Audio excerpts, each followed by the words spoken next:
He is my friend. My name is Yasin. Today we are explaining about simple machines. What is a simple machine?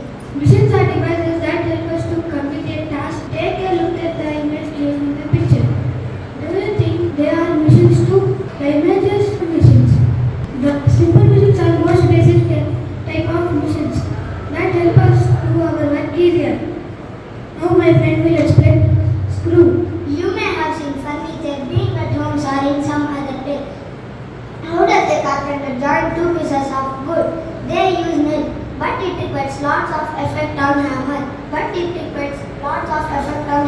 Even more effect to pull it out.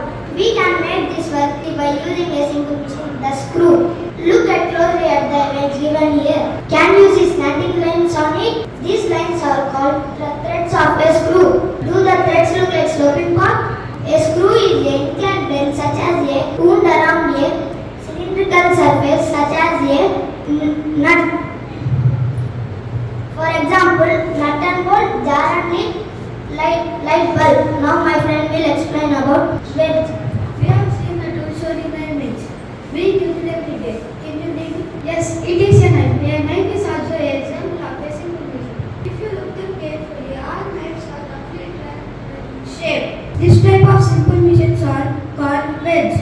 A wedge is formed when two even planes are joined together. It is used to cut things. Some examples are axe. A axe is a wedge. It has one sharp edge one side. The other sides are attached to a handle. A drawing pin is wedge. It is attached to a flat surface. We can apply force on it to flat surface. The teeth of fork are wedges. It helps us to poke into